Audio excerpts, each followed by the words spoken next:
Hi guys, mon nom est Danny Cronstrom du Gay Voyageur. Dans ce nouveau numéro de la web-série Queer ou pas, je m'intéresse à Marseille, deuxième ville de France. Marseille n'est toutefois pas la deuxième ville quand il est question de la scène LGBT. Pourtant, la ville a tout à offrir pour les touristes homosexuels qui découvrent pour la première fois Marseille. Les touristes disent souvent de la ville, on adore ou on déteste. Il n'y a pas juste ce milieu de la question LGBT à Marseille, il y a bien entendu énormément d'attraits touristiques à faire. Le Vieux-Port, la Basilique ou le Château d'If et par exemple quelques destinations, quelques attraits à faire absolument quand on découvre pour la première fois Marseille. Afin d'en connaître un peu plus sur la scène LGBT de Marseille, et afin d'en découvrir un peu plus sur cette destination LGBT, j'accueille Florent, créateur du site internet givemarseille.fr. Bonjour Florent. Bonjour Dani, comment tu vas? Je vais très bien. Merci de m'accueillir dans ton plateau et du mien aussi. C'est une première Merci à pour toi. moi de faire cette espèce de simultané avec le Queer ou pas et le Gay Voyageur et Gay Marseille. Merci beaucoup. Je suis content d'être là avec toi en ce moment. Moi aussi, réciproque. Quel temps fait au Québec? Au En ce Québec? moment, c'est sûr que c'est juin, c'est pluvieux, le beau temps, soleil et chaleur arrivera très bientôt. Il fait toujours très bon, mais différemment de la France. Le Gay Voyageur, c'est un site internet qui parle de beaucoup de destinations LGBT. Marseille a sa place et bien entendu a une très belle place d'ailleurs sur le Gay Voyageur. J'avais le goût de parler avec toi dans ce nouveau numéro de Queer ou pas de la scène LGBT de Marseille afin d'en apprendre un peu plus. Il y a des bars, des clubs, des restaurants et des saunas. Peux-tu me parler un petit peu, de faire un mini topo de la scène gay de Marseille pour les personnes qui n'ont jamais découvert ou visité la ville? Eh bien, déjà, Marseille est une ville avec le soleil. Hmm. Le soleil est toujours là, pratiquement. Pratiquement. Pratiquement sur 365 jours, il y a quand même, allez, 10 jours de pluie. Hmm. Effectivement, c'est intéressant. Voilà. Après, il y a des bars, des restaurants LGBT, il y a des saunas également, des lieux de drague, il y a des associations qui sont présentes sur le terrain Hmm. avec vraiment une action sur le terrain qui est visible. Il y a aussi une Gay Pride qui est relativement très actif, peut-être pas cette année compte tenu du contexte de la COVID, mais il y a énormément de choses qui peuvent être faites, notamment avec la marche de la fierté gay. C'est ça. Donc c'est la Pride Marseille qui organise avec les établissements et des associations qui organisent la Pride de Marseille. Voilà. Et là, ça va être en septembre. Génial. Puis je sais qu'à Marseille, il y a quand même beaucoup d'établissements LGBT, des bars, comme on en a parlé, des saunas, etc. Toi, personnellement, quels sont tes coups de cœur, tes bonnes adresses, les incontournables parmi les nombreux commerçants gay-friendly qui sont à Marseille pour les gens qui n'ont pas encore découvert la ville? Alors déjà, il y a pas mal de bars. Déjà, pour faire un petit apéro, il y a le Pulse, il y a le Play, il y a l'Annexe. Mhm. Donc là, il faut voir ces bars-là. Ensuite, il y a le Poly aussi. Oui. Il y a également donc des restaurants donc comme le Bistrot Vénitien, les Trois Rois Oui. et bien d'autres. Voilà, qui sont vraiment des restaurants qui se disent gay-friendly et LGBT. Mhm. Voilà, qui assument l'identité. Comme dans Après, plusieurs. Vas-y, excuse-moi. pardon, excuse-moi. Après, il y a des boîtes de nuit. Oui. Donc, il y a une boîte de nuit officielle qui est le New Cancan, Mhm. et aussi il y a des boîtes de nuit temporaires qui ouvrent quelques années et qui se ferment après. Voilà. Mhm. Absolument. Et il y a des soirées. Comme dans plusieurs villes à travers le monde, Paris, Londres, Montréal, etc., il y a un changement dans la question du tourisme LGBT. Des fois, les quartiers plus gays sont moins gay-friendly, etc. Du côté de la ville de Marseille, quels sont les défis pour les prochaines années afin de dynamiser le tourisme LGBT, autant de la part des citoyens, est-ce que c'est un souhait des citoyens, et de la part des gouvernements en place? Alors, actuellement, pour, on a l'élection on a des élections en ce moment. Mhm. Les élections municipales, on n'entend pas beaucoup les personnes qui se présentent à la mairie par rapport au sujet de la communauté LGBT. Ça, c'est très peu. Donc, aujourd'hui, je pense qu'il y a quand même une vie très active en termes de citoyenneté, où les gens, déjà, s'assument plus et se montrent plus. Parce que, par exemple, les années en arrière, lorsqu'on a fait la Pride, Mhm. il y a quand même des associations comme des associations de léseurs qui sont visibles pendant la Pride. Donc il y a quand même euh, une visibilité qu'on n'avait pas. Après, on a quand même la sécurité à Marseille. On a quand même une sécurité avec l'association Flag qui ont ouvert une application Oui, c'est pour vrai. signaler Mhm. et avoir des recueils de témoignages. Et vraiment, c'est quand même déjà quelque chose qui est bien aujourd'hui, alors que ça a mis du temps. Voilà. De- Et après, il y a des saunas, il y a tout ça. Donc, Il y a énormément, effectivement, d'établissements, puis je pense que le tourisme gay est au rendez-vous, il pourrait en avoir plus. Celle de la question des touristes dits traditionnels sont aussi au rendez-vous. Marseille a sa place parmi les grandes villes touristiques de la France. Comment on pourrait attirer davantage de touristes homosexuels à Marseille? Quelles sont, selon toi, les meilleures avenues? Comment qu'on pourrait faire connaître davantage la ville aux yeux des face aux touristes LGBT? déjà, l'accueil, l'accueil s'est amélioré au niveau des touristes. Il y a plus de sourires, plus Mhm. d'avenance, plus de choix aussi, parce que on a tout type de sauna, on a tout type de bars, on a des bars plutôt électro, des bars plutôt kitsch, où il y a des transformistes, où Mhm. il y a vraiment un charme au niveau de cette communauté. Après, il y a aussi des bars lesbiens, Ouais, c'est où vrai. les femmes peuvent aussi être en, en valeur, avec, comme par exemple l'association E3G. Le tourisme est au rendez-vous, c'est extraordinaire. Moi, ce que j'aime voir des villes comme quoi qu'une ville est quand même ouverte. Si un touriste LGBT choisit Marseille comme prochaine destination, peut-être cet été ou à un autre moment donné, qu'est-ce que devra-t-il s'attendre quand on est un touriste pour découvrir Marseille quand on est homosexuel? Alors là, très bonne question. S'attendre déjà à voir Notre-Dame de la Garde. Mhm. Déjà, c'est un lieu incontournable. Effectivement. Ensuite, il y a des cathédrales. Il y a des très très belles cathédrales, des basiliques. Après, il y a la plage, quand même, qui est magnifique. La corniche, c'est un lieu qui est quand même magnifique. Mhm. Est-ce que tu connais Marseille? Moi, j'ai été à Marseille durant une Gay Pride il y a plusieurs années.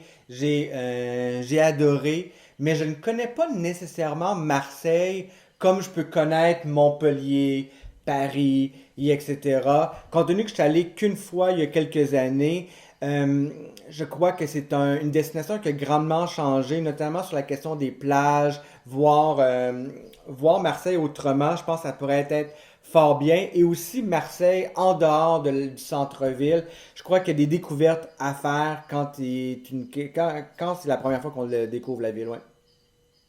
Bah après, les gens, s'ils sont curieux, ils peuvent aller à La Ciotat, ils peuvent aller à Cassis, ils peuvent Oui. aller à Aix, Mhm. ils peuvent aussi visiter les Baux-de-Provence en vélo, parce qu'on a un partenaire également sur notre site qui propose des tournées de visite. Donc c'est vraiment intéressant à découvrir. Absolument. Il y a tellement de choses à faire dans la grande région autour de la ville de Marseille. Je crois qu'on devrait prendre le temps de s'y intéresser, en plus que c'est la deuxième ville de France. Selon toi, avec tout ça, où se dirige l'avenir de Marseille? Quel serait, personnellement, peut-être que je rentre un peu dans ton intimité, mais quels seraient tes souhaits personnels, tes rêves pour ton coin de paradis que t'aimes, je crois, profondément Marseille, pour avoir fondé justement gaymarseille.fr? Moi, mon rêve, déjà, je pense que ça sera un peu idyllique, mais ça serait que des établissements ou des associations fasse comme l'Euroride qu'on a eu en 2013. Hmm, Une plage, une boîte de nuit en plein air LGBT. oui. Et ça, il y avait eu quelques années en arrière, et c'était vraiment magique parce qu'il y avait une vraie visibilité aussi une fois, mais ça a été extraordinaire. Effectivement, Voilà. ça Et ça, avait, au niveau des médias magique. sociaux, on voyait ça aller, c'était extraordinaire, c'était vraiment beau à voir, effectivement. Et ça, pourquoi il y a des événements qui louent les plages du Prado pour faire des Hmm. grands week-ends et pourquoi la Pride ou un événement indépendant ne louerait pas la plage ou des lieux symboliques pour montrer notre visibilité. Absolument, effectivement. Je trouve que tes rêves face à la ville, elle est extraordinaire. Moi, le mien, c'est que les gens puissent découvrir davantage Marseille. Je pense qu'il y a énormément de choses à faire et à découvrir. Justement, en 2011, tu as fondé le site internet du gaytradunionmarseille.fr. C'est sûr que quand on le Google, quand on va sur Facebook, il apparaît en premier. Mais pour les gens qui ne connaissent pas, peux-tu nous parler un peu de ton projet? C'est qu'est-ce que tu fais avec le Gay Marseille? Quels sont tes projets d'avenir? Qu'est-ce qu'on peut s'attendre sur le site internet? Eh bien, déjà, tu peux retrouver toutes les associations LGBT qui ont adhéré à Gay Marseille. Donc, Hmm. ça peut partir des centres de dépistage jusqu'à des bars, jusqu'à... donc là, je te parle de la partie associative. Après, tu as les espaces bien-être. Donc, en fait, tu as des professionnels qui te proposent des massages, des instituts, etc. Après, tu as les restaurants, tu as en fait les saunas, et en fait, tu as des codes promo. OK? Donc, pour certains établissements, proposent un code promo et ce code promo est plutôt favorable pour les participants parce que ou ça leur donne accès gratuitement, ou ça donne accès à à des bonus en fait, Mhm. si on peut dire ça comme ça. Et voilà, donc à peu près déjà grosso, vraiment le site internet, voilà, c'est ça. Voilà, déjà association et établissement LGBT. Mais Après, on a une boutique et aussi on a un sex shop en ligne. Voilà. génial. Tu sais, en plus, ce qui est intéressant dans le triste moment que l'on vit de la COVID, je pense qu'il est plus vrai que jamais qu'il faut acheter local. Donc, avec la liste des commerçants que l'on retrouve sur gaytradunionmarseille.fr, on peut obtenir la liste des commerçants gay-friendly pour les encourager. Puis je pense que le C'est meilleur ça. moment, c'est maintenant. Oui, et aussi parce qu'en fait, on a quand même pas mal on a quand même pas mal d'établissements euh, qui mettent en valeur leurs produits. Hmm. Comme par exemple, là, on a un parfum euh, qui est apparemment, que j'ai pas encore testé, mais ce parfum, tu le mets et tout de suite tu dragues. Mon Dieu. Instantané. Il va y avoir des Voilà, phéromones là-dedans ou quelque chose du genre. voilà, c'est ça, c'est ça. Je pense que et la personne a quand même dit oui, effectivement. Donc là, on va le tester. Également, il y a des tatouages temporaires également qui sont locales et Hmm. en fait, le métier, en fait, c'est vraiment sympa et en plus, ils ont chaque établissement et chaque société avec qui on travaille vraiment mettre une valeur en Hmm. plus par rapport à la communauté LGBT. Effectivement, c'est super important de mettre de l'avant les commerçants qui s'affichent gay ou gay-friendly, peu importe. Le nom de l'émission, c'est Queer ou pas. Aussi que je m'intéresse à une destination, à essayer de voir si elle est friendly ou pas. Ça existe qu'il y en a qui ne sont pas. Donc, avant de terminer, Florent, selon toi, j'ai le goût de te poser la question, est-ce que Marseille est une destination queer ou pas? Selon toi. Je te dirais oui. Oui, c'est une destination queer. Et pourquoi? Pourquoi? Parce qu'on devient de plus en plus ouvert d'esprit. Autant de la part de la population que les homosexuels eux autres mêmes, que les Français, C'est ça. le peuple en soi. Génial. J'ai pas compris la question, excuse-moi. Oui, donc l'ouverture se fait autant du côté des citoyens que de la France, que des homosexuels en soi. Déjà, il y a quand même beaucoup plus d'activités à Mhm. Marseille. À la base, il n'y avait pas beaucoup de choses. Et que là, il y a quand même, on voit qu'il y a des collectifs, qu'il y a des animations, des événements, et vraiment, il y a tous les week-ends quelque chose. C'est Wow. vraiment déjà important de voir que les bars et les restaurants, les établissements se donnent le moyen de donner une visibilité et surtout une activité. Mhm. Il y en a un qui va faire un DJ, il y en a un qui va faire un événement, par exemple une soirée drag queen, après il y a un établissement qui va faire un show drag queen, après il y a du cabaret, etc. Donc c'est Mhm. vraiment, je trouve qu'aujourd'hui, par rapport à ce qu'il y a eu une petite période de flottement, là aujourd'hui on peut dire qu'il y a quand même une belle activité événementielle et les gens vont trouver leur bonheur. Voilà. On peut donc s'attendre dans les prochaines années, après la vague de la COVID, parce qu'il y aura une fin à cette histoire-là. On peut que s'attendre que du positif de la part de Marseille et de son ouverture, et bien entendu des commerçants plus friendly que jamais. C'est ça. C'est Je- ça. Et surtout, par exemple, les établissements friendly devraient mettre un petit drapeau, par exemple, Oui, il y a un travail à faire, pour, effectivement. pour vraiment montrer que c'est un accès LGBTQI. Et en fait, cet accès, par exemple, si par exemple une personne peut avoir un problème, par exemple, être agressé ou pas, ou juste une question, eh bien, il devrait avoir au moins des points de repère. À l'époque, il y avait la Game App. La Game Oui, App qui proposait un plan de Marseille avec tous les établissements qui se portaient volontaires et surtout, il y avait cette très belle visibilité. Aujourd'hui, ça va recommencer, mais il faut du temps. Déjà, il y a beaucoup plus d'établissements, il y a beaucoup plus de choses mhm. qui s'ouvrent. C'est déjà un bon point pour Marseille. Effectivement, puis les initiatives sont au rendez-vous, ce qu'on n'avait pas nécessairement à une certaine époque, comme ton site internet d'ailleurs. Je tiens à te remercier, Florent, de nous avoir Merci à partagé toi. ta ville on se sent, en tout cas moi je le sens clairement que t'aimes Marseille. Si on souhaite en apprendre un peu plus sur cette destination et la scène gay de Marseille, à quel endroit qu'on peut obtenir plus d'informations? Bien entendu, ton site internet, le gay Tradignon marseille.fr, mais probablement que tu es sur les médias sociaux, je soupçonne. Après, on est sur Facebook. Et après, surtout, le plus important, pour connaître les gens, il faut venir dans les bars Ouais. ou dans les restaurants. Et en fait, ils trouveront des guides touristiques comme l'Homme Magazine Oui. qui a vraiment aussi un package et une globalité au niveau c'est un guide aussi, hein, un guide papier où ils auront vraiment accès à d'autres adresses. Voilà.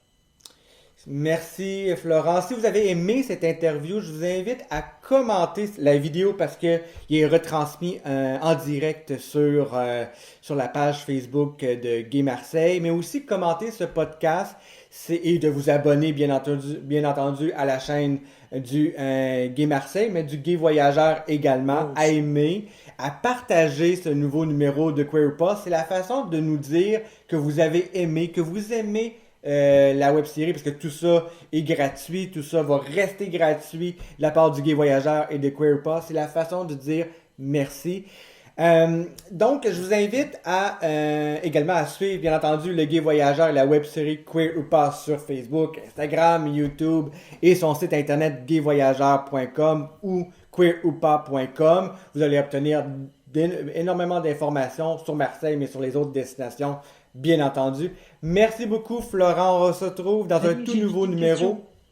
Euh, J'ai juste une question. oui, absolument. C'est gayvoyageur.fr ou .com? C'est .com, effectivement, c'est une excellente mention parce qu'effectivement, gayvoyageur.com, parce qu'on parle, bien entendu, de partout à travers le monde. C'est sûr que la France, c'est le pays qui a le plus de destinations qu'on met de l'avant.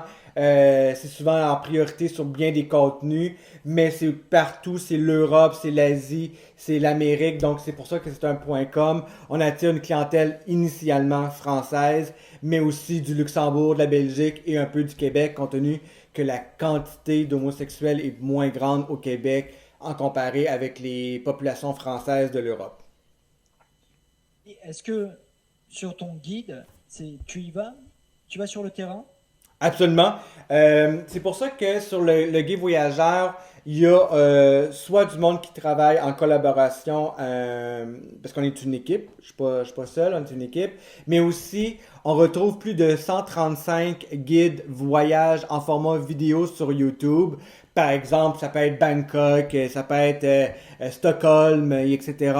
Donc, j'essaie de, oui, il y a de l'écrit, oui, il y a des établissements, mais j'essaie de multiplier les manières de partager le tourisme LGBT de manière positive et de lutter contre l'homophobie par aussi d'autres moyens. Oui, il y a la photographie, mais aussi les vidéos et l'audio, comme le podcast que l'on vit avec le Gay Voyageur et Queer ou pas, bien entendu. Donc, il y a énormément de façons de connaître l'information par les médias sociaux, mais aussi les sites internet respectifs.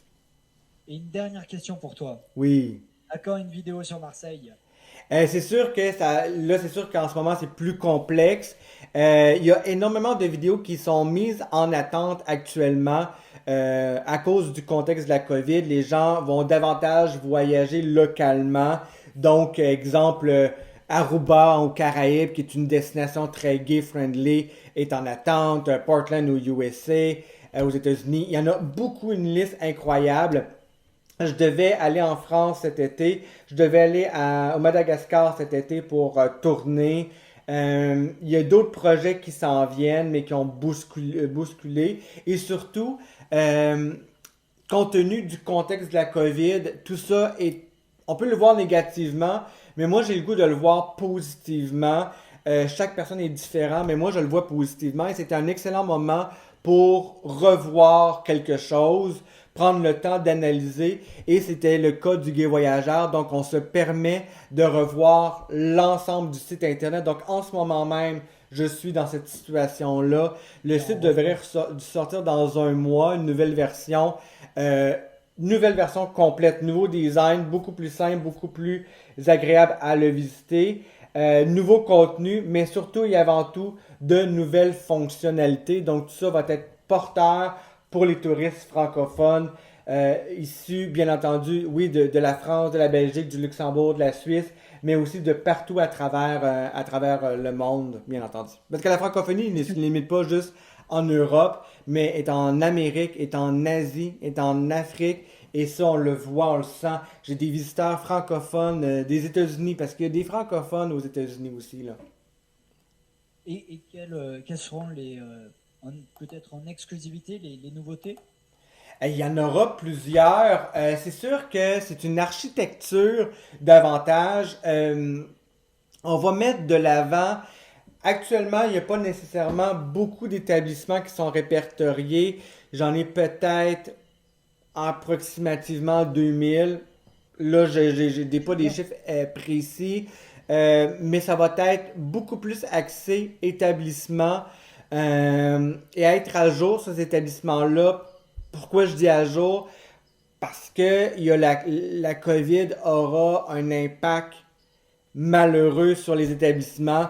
Je- oui, gay-friendly, mais ces établissements de tous et chacun, là, c'est pas nécessairement l'établissement dit ouverte ou avoir une certaine ouverture, mais c'est aussi, bien entendu, tous les établissements auront une certaine précarité, beaucoup du moins.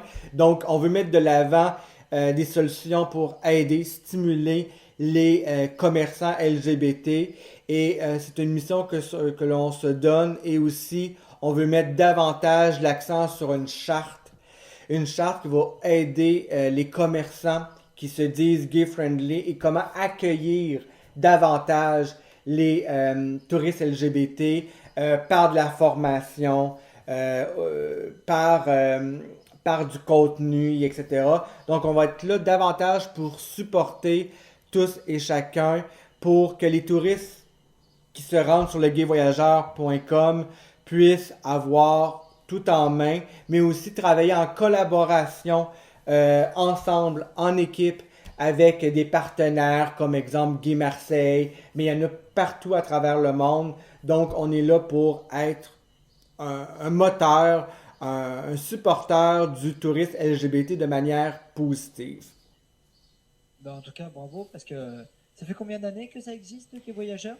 Petit historique, ça a été créé en 2014.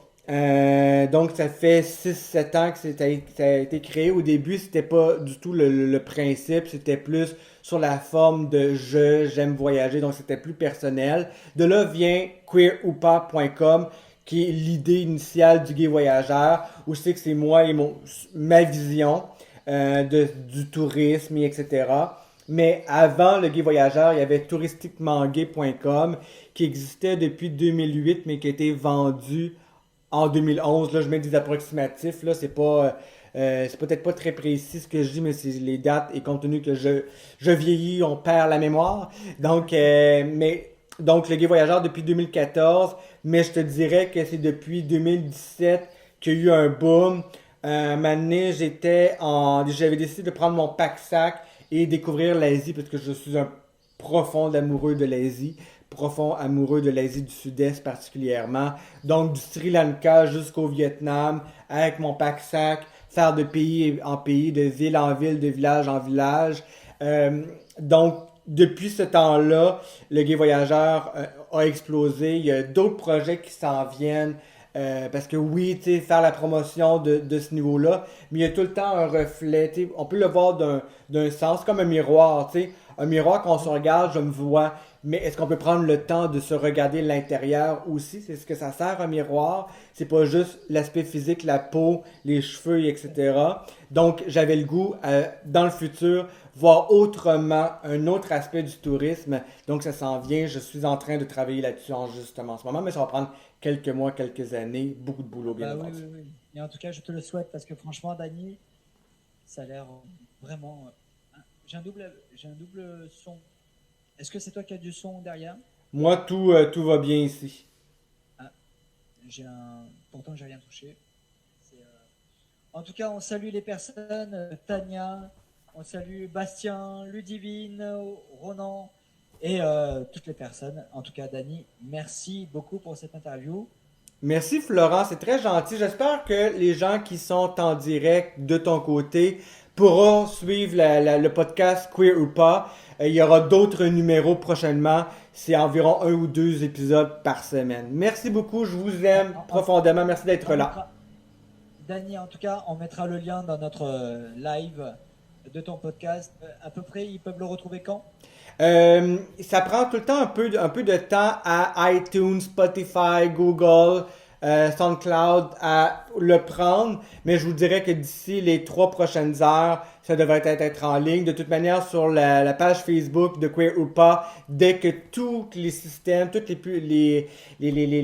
plateformes le mettent en ligne, moi je vais mettre la publication, bien entendu, dès que je peux. En tout cas, super.